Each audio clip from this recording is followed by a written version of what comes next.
ई आकाशवाणी गोरखपुर है। अब रउआ सभे सोने निगम से समाचार सुनी। सरकार प्रधानमंत्री गरीब कल्याण अन्न योजना 1 जनवरी 2024 से अउरी 5 साल खातिर बढ़ा दिहले हवे। एह योजना में देश में 81 करोड़ गरीबन के 5 किलो अनाज हर महीना मुफ्त दिहल जाला। नई दिल्ली में मीडिया से बतियावत सूचना और प्रसारण मंत्री अनुराग सिंह ठाकुर मंत्रिमंडल के एह फैसला का घोषणा कइले। प्रधानमंत्री गरीब कल्याण अन्न योजना लाई गई थी। अब निर्णय किया गया है कि इस योजना को 1 जनवरी 2024 से अगले 5 वर्षों के लिए बढ़ा दिया जाएगा। देश में जितने चिन्हित परिवार हैं, उन परिवार के सदस्यों को प्रति माह 5 किलो खाद्यान्न मिलेगा। ये 81 करोड़ भारतीयों को इससे लाभ मिलता है। इसी तरह से अंत्योदय के परिवारों को 35 किलो प्रति माह खाद्यान्न मुफ्त में मिलता रहेगा और ये लगभग इससे 81 करोड़ लाभार्थी होंगे। कुल मिलाकर अगले 5 वर्षों में 11,80,000 करोड़ रुपए का खर्च भारत सरकार करेगी। मंत्रिमंडल महिला स्वयं सहायता समूहन के ड्रोन उपलब्ध करवले के केंद्रीय योजनों के मंजूरी दे दिले हवे। श्री ठाकुर बतौले कि एह योजना में 2023-24 से 2025-26 के दौरान 15,000 स्वयं सहायता समूहन के ड्रोन उपलब्ध करावल जाई, जेकर उपयोग कृषि से जुड़ल कार्य बदे किसानन के किराए पर दिहलऊ खातिर होई। एह योजना बदे 1,261 करोड़ रुपया आवंटित कइल गयल हवे। श्री ठाकुर बतौले कि मंत्रिमंडल 16वां वित्त आयोग के कार्यान्वयन और दायित्वों के मंजूरी दे दिले हवे। प्रदेश सरकार आज शीतकालीन सत्र के दूसरका दिन ने वित्तीय बरिस 2023-24 का अनुपूरक बजट पेश कइलस। वित्त मंत्री सुरेश खन्ना की ओर से सदन में 28,707 करोड़ 67 लाख रुपया का बजट पेश कइल गयल। सदन में अनुपूरक बजट पेश करत वित्त मंत्री सुरेश खन्ना कहले कि वित्तीय बरिस 2023-24 में प्रस्तावित अनुपूरक बजट का आकार 28,760.67 करोड़ हवे। एहमे राजस्व लेखा का व्यय 1,946.39 करोड़ रुपया हो।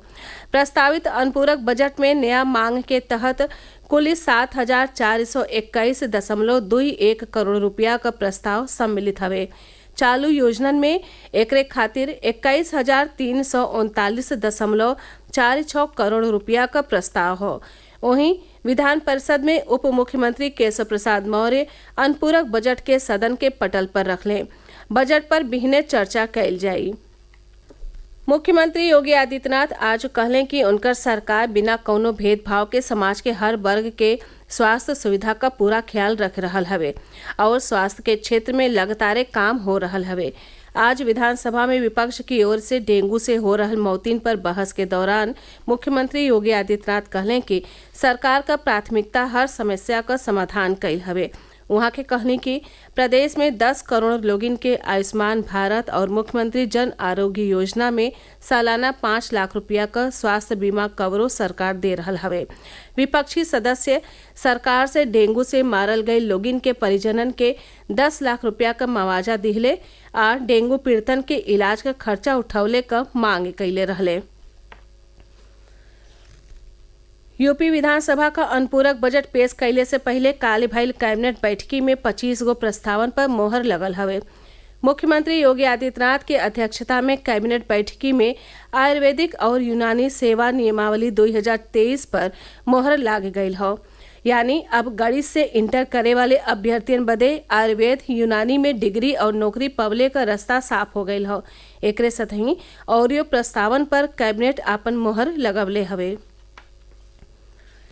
गोरखपुर औद्योगिक विकास प्राधिकरण गीडा का 34वां स्थापना दिवस समारोह बिहने मनावल जाई। एह मौका पर मुख्यमंत्री योगी आदित्यनाथ गीडा के कई गो सेक्टर में 155 करोड़ रुपया के कार्यान्वयन का शिलान्यास और लोकार्पण करिए। वहां के कालेसर व्यवसायिक आवासीय परियोजना का लॉन्चिंग करी। मुख्यमंत्री की ओर से गीडा सेवा पोर्टल का शुभारंभ कैल जाई, जेकरे जरिया से आवंटियन के कई गो सेवा ऑनलाइन मिल सकी। प्रदेश में आज भइल अलग अलग सड़क दुर्घटना में 7 जने का मौत हो गई आ 9 जने औरियो घाही हो गई। घायल लोगिन के नगीचे के अस्पताल में इलाज चले रहा हवे। जौनपुर जिला के जफराबाद थाना क्षेत्र के तरतला मोहल्ला में आज भिन्नई एगो बेकाबू कार 4 जने के ठोकरिया दिहलस, जैसे 3 जने का ओह चुकवे मौती हो गई आ एगो मनई गंभीराहे घाही हो गई। ओहर मथुरा जिला में तड़के आगरा दिल्ली नेशनल हाईवे पर बारात से लौट रहल टेम्पो ट्रेवलर क अज्ञात वाहन से टक्कर हो गई, जेमे 4 गो बरतियन क मौत हो गई आ 8 जने घायल हो गईले। हादसा ओह समय भइल जब बाराती देर राति खाना खा के पलवल जात रहले। एकरे साथ ही इस समाचार बुलेटिन पूरा भइल। नमस्कार।